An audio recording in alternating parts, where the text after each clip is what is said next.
What's up, guys? Today I wanted to show you guys how to change a CPS2 suicide battery. Let's talk about what a suicide battery even is. Capcom, starting back at the CPS2, decided to make their arcade boards with a suicide battery. Now these batteries inside this green board here was set to last on an average of about 5 years, and after that it would die. And there was a piece of data attached to that battery that once the battery dies, the data gets erased and the game is done. It's broken. Even if you change the battery at that point, once it's dead, there's nothing you can do. The game cannot be played ever again. Now there's two options to avoid this. First option is to obviously change your battery every 5 years, replacing it with the same battery. Now it's not just like a AA battery where you in your remote control you gotta use a few, you gotta solder it and stuff like that. The other option is you could send the board, the ROMs inside the board, to a guy. I believe he's in Finland or Switzerland, somewhere on the other side of this fucking planet. His name's Razula, and he created a hack called the Phoenix hack. And what it does is it basically moves that form of data elsewhere on the board where the battery won't affect it. And also it adds a few additional features. You can change your region, and I believe there's a jukebox or something like that incorporated into his hack. But yeah, those are your two options.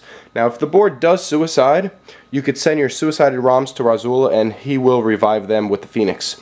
Or you could send your live board to him and he'll convert it. Personally, I'm not really a fan of having it Phoenixed. And the reason for that is really it's a 50-50. You know, some people like it, some people don't. Some people say it decreases the value, some people feel it increases the value.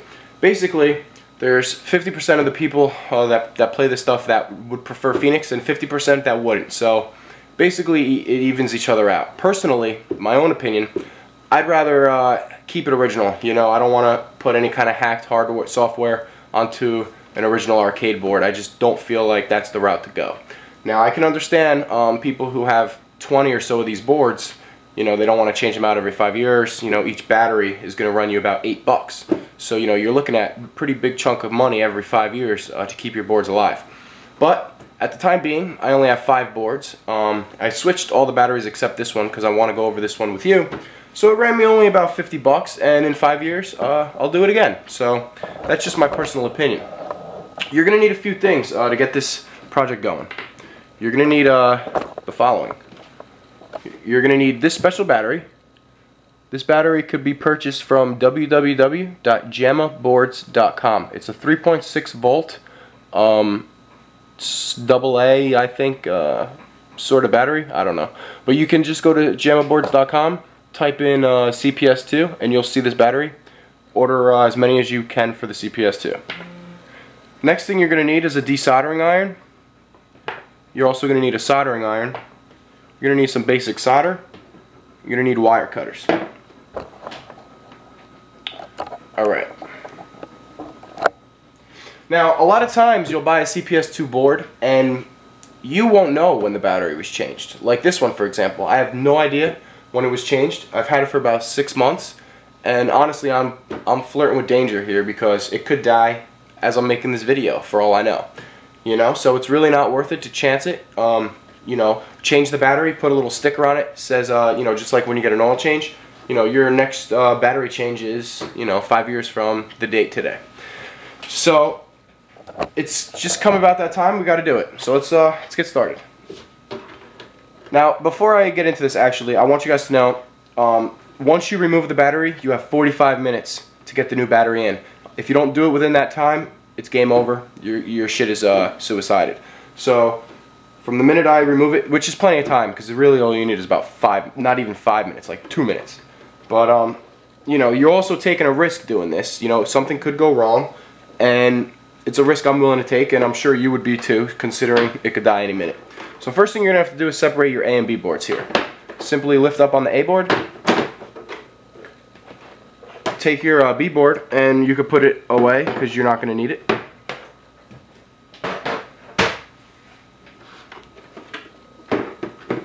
Oh, the last thing you're going to need, which I failed to tell you, is a T20 security bit screw, the one with the hole in the middle. You're going to need that to remove the screws from the A board here.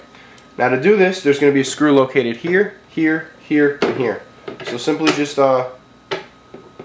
unscrew those.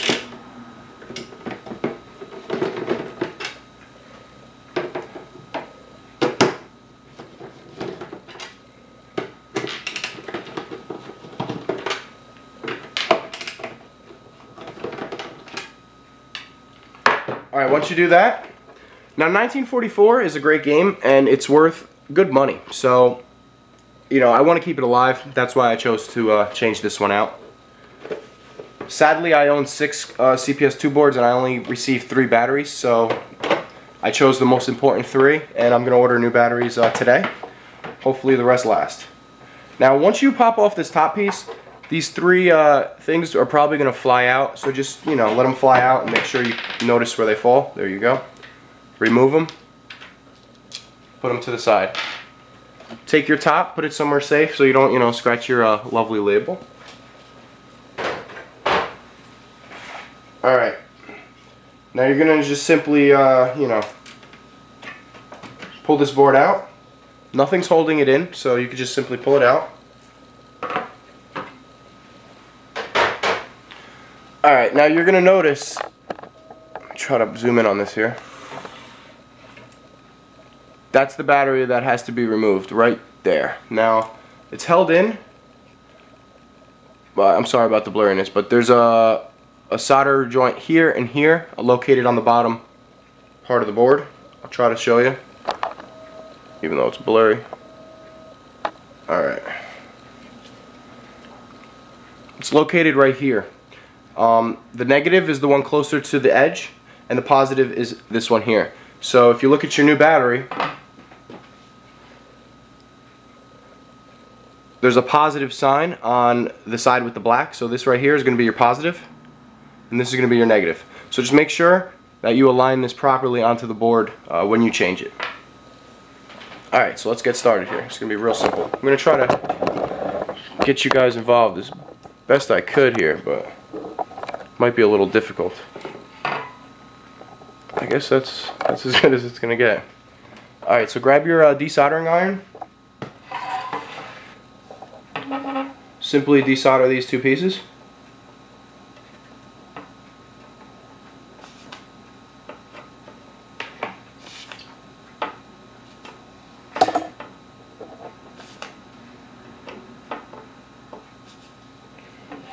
This is kind of sloppy, but should come out.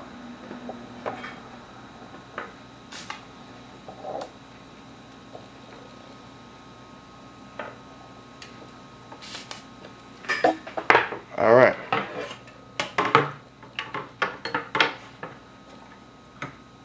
Alright, so there's the battery, gone. Now, quickly as possible, but not quickly enough that you're going to make an error. Make sure you do it properly. Align the negative and the positive.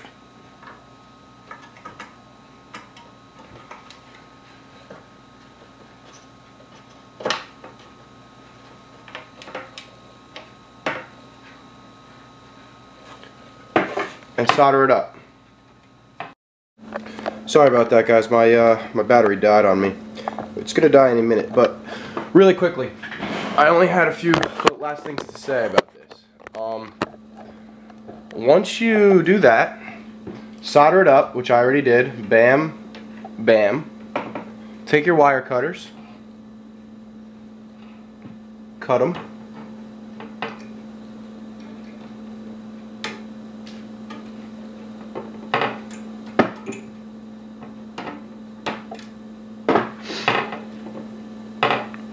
Like that.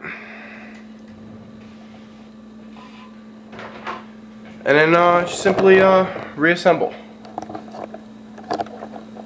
This fucking camera, I'm so ghetto. Sorry about that, guys. Alright, so then just, you know, and double check, you know, positive towards this way, negative more towards the bottom. And then simply put it back together. Goes in like this.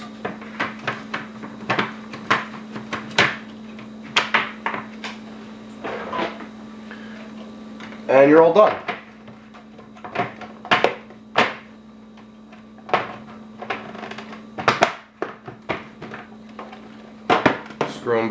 screw everything back in, and you're set. Now, one thing that I wanted to tell you guys is some people suggest to wait 30 minutes before plugging this in. I don't know why that is, but it must be for a good reason. So I'm gonna keep it safe and wait 30 minutes.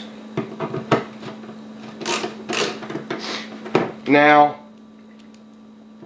I changed 2 batteries about half hour ago, about 30 minutes ago. So I figured we could just try one of those, see what happens.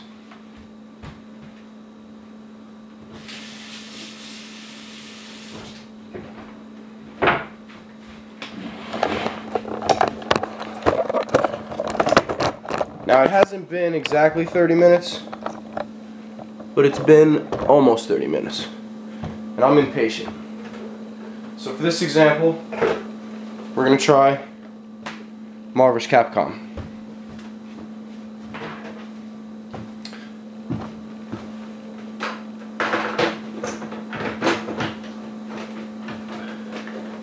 Hook it up. Let's plug it in and see what happens.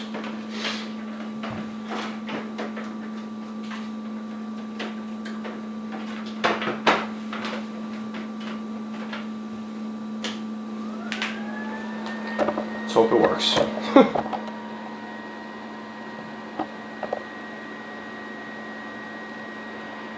And there it is. So, brand new, fresh battery, 5 more years. So I was able to change 3 batteries today. I still have X-Men vs. Street Fighter, X-Men Children of the Atom, and Street Fighter Alpha 2. I'm going to order those batteries today. Because when I ordered them, I only had 3 boards, but since then, I've accumulated 3 additional. So I decided to change the 3 boards that mean the most to me, profit-wise. So, yeah, just wanted to show you guys how to simply and quickly change your CPS2 battery, let it live 5 more years. I highly suggest you guys do this if you have no record of when your battery was last changed. I hope the video helped a little. I mean, obviously the quality wasn't there, but I mean, it gives you an idea of what you need to do. So that's all I really wanted to do with this video. Thanks for watching. If you have any questions in regards to this, or if you're just not capable of doing it, shoot me a PM. I'd be happy to change it for you at no charge, as long as you guys understand the risk. You know, I definitely don't mind doing that for you, just to, you know, let it live on. Thanks for watching, guys. Take care.